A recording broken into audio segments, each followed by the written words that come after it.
When Patrick Swayze died in September 2009, Hollywood lost one of its most beloved stars. He had battled pancreatic cancer with incredible courage for nearly 2 years. His struggle had been public and heartbreaking. Fans around the world mourned the man who had danced his way into their hearts in Dirty Dancing and moved them to tears in Ghost. His funeral brought together friends and co-stars from across his 3-decade career. Lowe was there. Demi Moore attended. Jennifer Grey paid her respects to her former dancing partner. These were people who had worked with Swayze and loved him. But one name was conspicuously missing from the gathering. Tom Cruise had started his career alongside Swayze in the 1983 film The Outsiders. They had been part of the same group of young actors trying to make it in Hollywood. They had both become massive stars in the 1980s. Yet when Swayze was laid to rest, Cruise was nowhere to be found.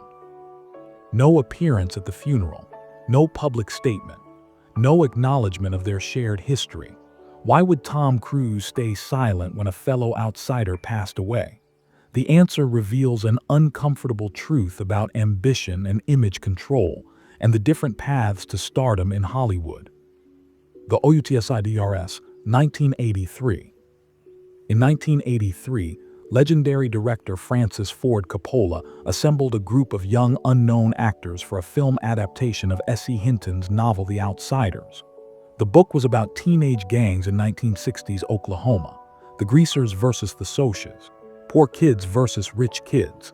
The film would launch the careers of an entire generation of actors.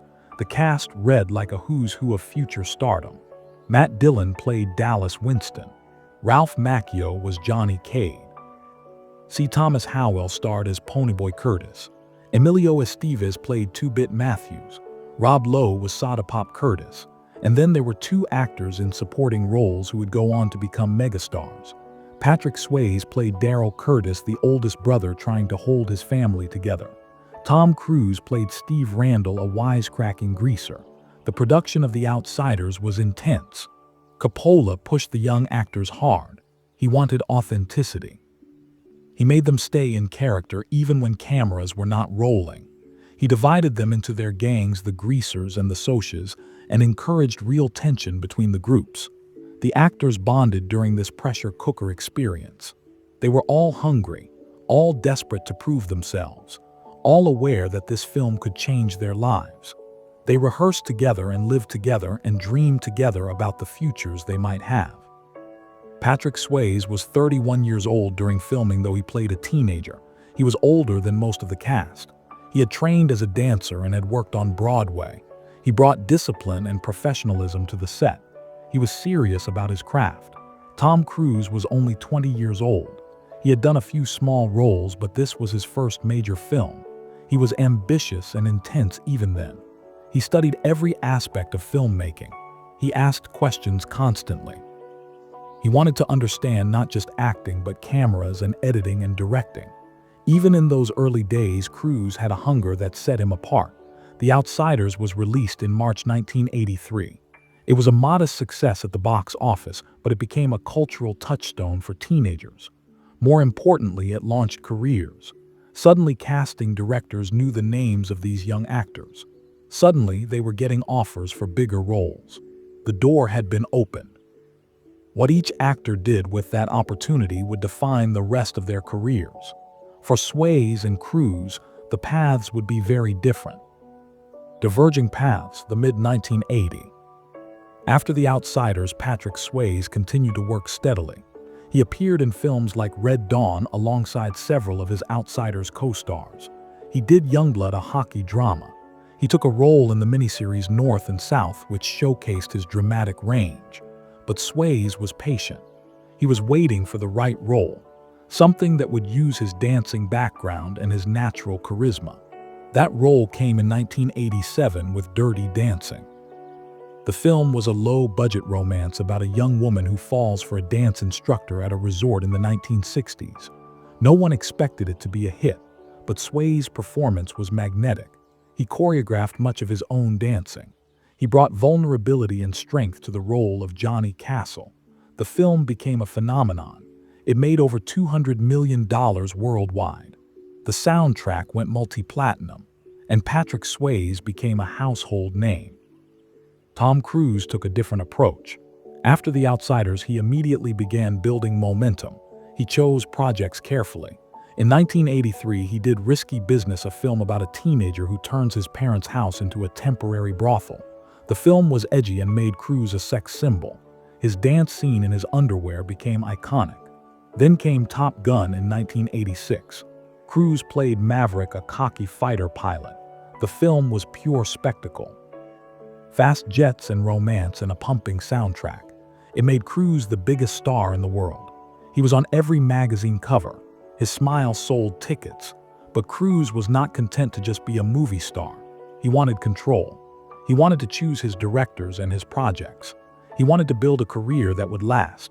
The difference between Swayze and Cruise was already apparent by the late 1980s.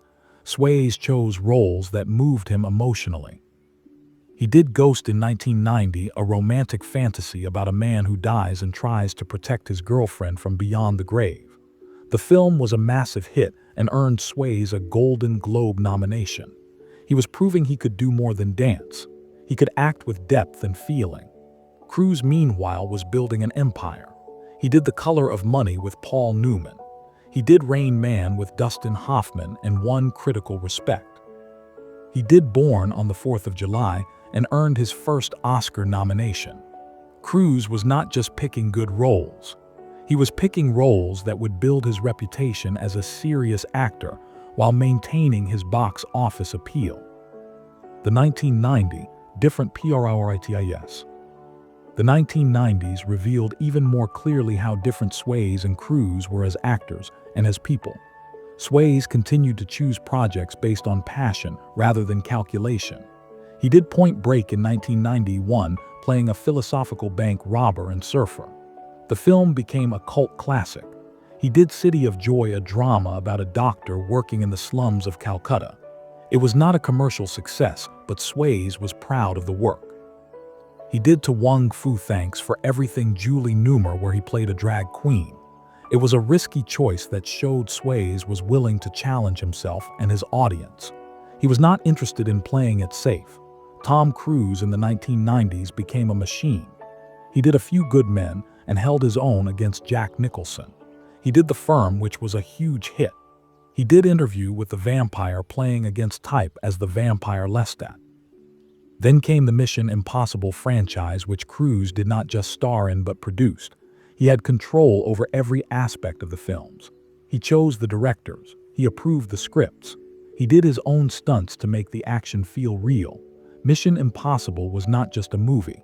It was a Tom Cruise brand, and it made him one of the most powerful people in Hollywood. The difference was not just about career choices. It was about how they lived their lives. Patrick Swayze married his high school sweetheart Lisa Nemi in 1975.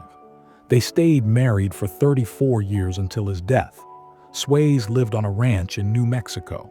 He trained horses. He flew his own plane. He lived quietly when he was not working. He did not court publicity. He did not play the Hollywood game. He was a movie star, but he was also just a guy who loved his wife and his animals and his privacy. Tom Cruise became famous for his intensity and his commitment to Scientology. He had married Mimi Rogers in 1987 and divorced in 1990. He married Nicole Kidman in 1990, and they became one of Hollywood's most powerful couples before divorcing in 2001.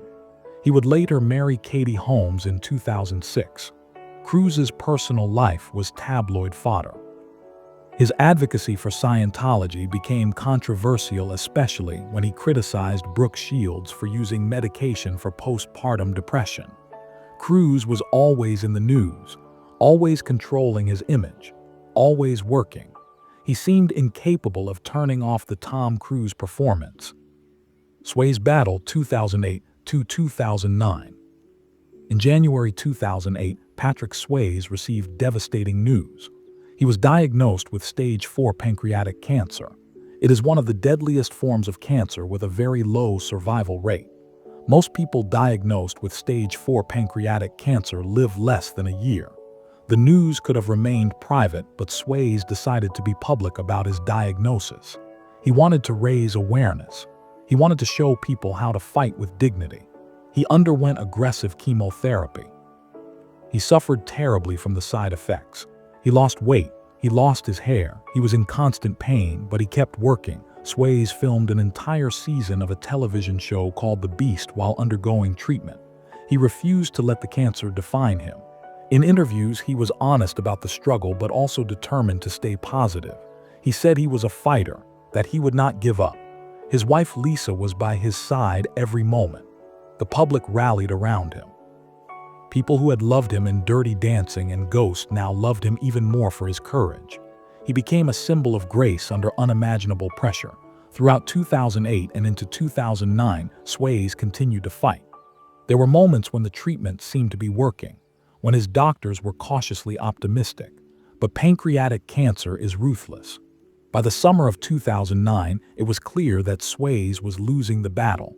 He was admitted to the hospital multiple times. His body was shutting down. On September 14, 2009, Patrick Swayze died at the age of 57. He was surrounded by family and close friends. The world mourned a man who had brought joy and romance and inspiration to millions. The outpouring of grief was immediate and genuine. Celebrities who had worked with Swayze spoke about his kindness and his talent. Jennifer Grey said that dancing with Patrick had been the privilege of her life. Demi Moore, who starred with him in Ghost, called him a real man of substance. Lowe, his Outsiders co-star, posted a heartfelt tribute. Fans around the world shared their memories of the films that had meant so much to them. Patrick Swayze had touched people not just with his talent but with his humanity. The funeral, September 2009. Patrick Swayze's funeral was held privately for family and close friends. The service took place in Lowe's Angels. It was intimate and emotional. His wife Lisa spoke about their decades together, about the love they had shared and the pain of losing him. His brothers and sisters shared memories of growing up together. Friends from across his career attended to pay their respects. The focus was on celebrating a life well lived and a man who had remained true to himself until the very end. Among those present were actors who had shared significant moments in Swayze's career. Jennifer Grey was there grieving her dance partner. Demi Moore attended to honor the man she had worked so closely with in Ghost. Lowe came to say goodbye to a fellow outsider.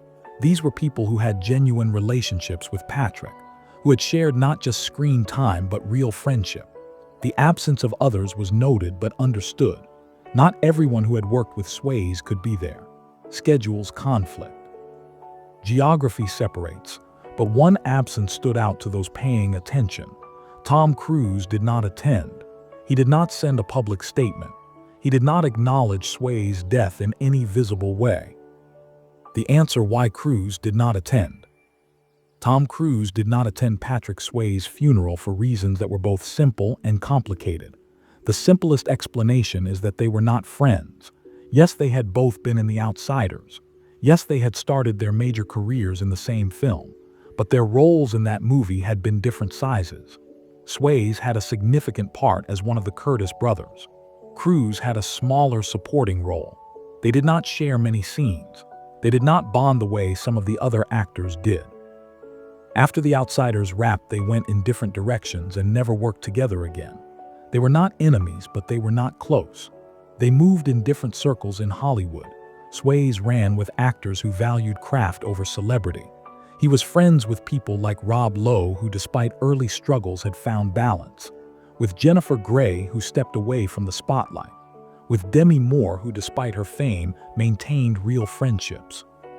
Swayze was part of a Hollywood community that still believed in connection and authenticity. Cruise operated differently. He was intensely focused on his career and his public image. He surrounded himself with people who supported his vision. His closest relationships seemed to be within the Church of Scientology.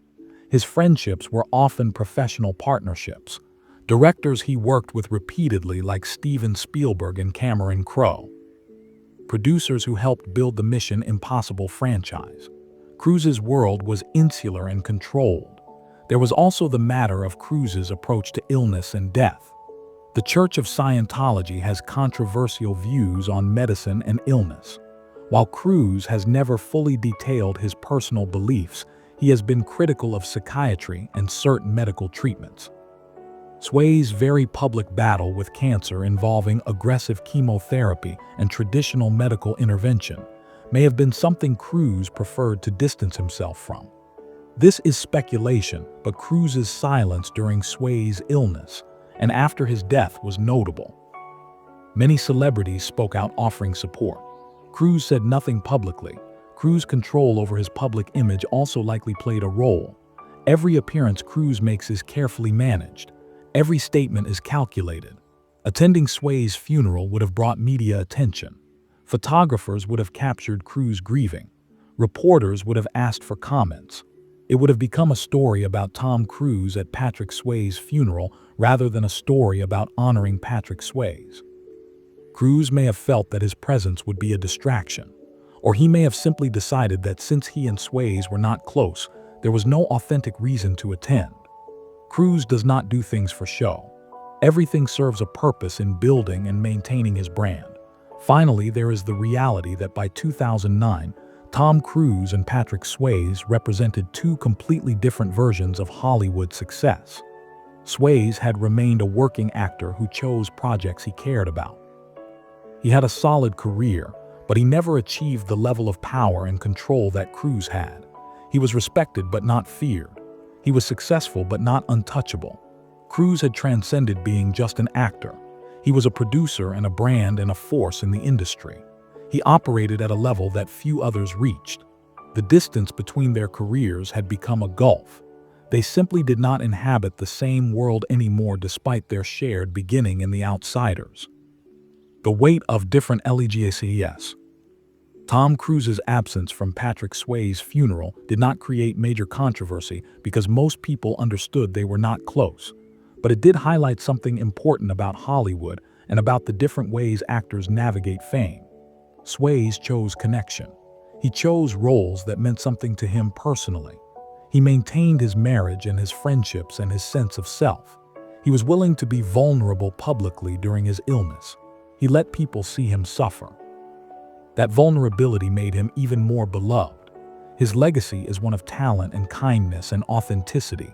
Cruise chose control. He built an empire where he controlled every variable. His career is astonishing in its longevity and success. He is one of the last true movie stars in an era where franchises matter more than individual actors. But that control has come at a cost.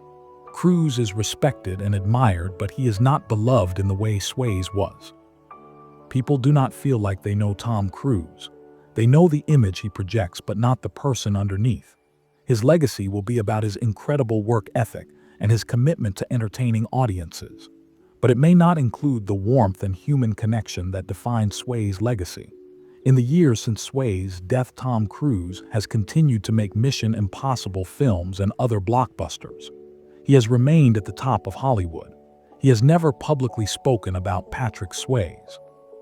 There have been no tributes or acknowledgments. The silence is complete. Whether this bothers Cruise or whether he even thinks about it is impossible to know. He remains as controlled and unknowable as ever. The story of why Tom Cruise did not attend Patrick Swayze's funeral is ultimately a story about two different philosophies of success and fame. Swayze believed that acting was about connecting with audiences emotionally. That fame was a byproduct of good work, not the goal itself. That staying true to yourself mattered more than becoming the biggest star. Cruise believed that success required total commitment and control. That becoming the best meant sacrificing privacy and personal connection. That building a lasting career meant treating yourself as a brand. Both men achieved enormous success. Both left lasting marks on cinema, but they did it in completely different ways. And when one of them died, the other stayed silent because there was nothing authentic to say. Sometimes the most honest response is no response at all. What do you think about Tom Cruise's decision not to attend Patrick Swayze's funeral? Should shared history from The Outsiders have been enough reason to pay respects, or was Cruise right to stay away from an event where he would not have been genuinely grieving? Do you prefer Swayze's approach to fame or Cruise's? Leave your thoughts in the comments below. If you enjoyed this look at different paths to Hollywood stardom, please hit the like button and share this video with other film fans. Subscribe to our channel for more stories about the choices and conflicts that shape the careers of Hollywood's biggest stars. Thank you for watching, and we will see you in the next video. Goodbye.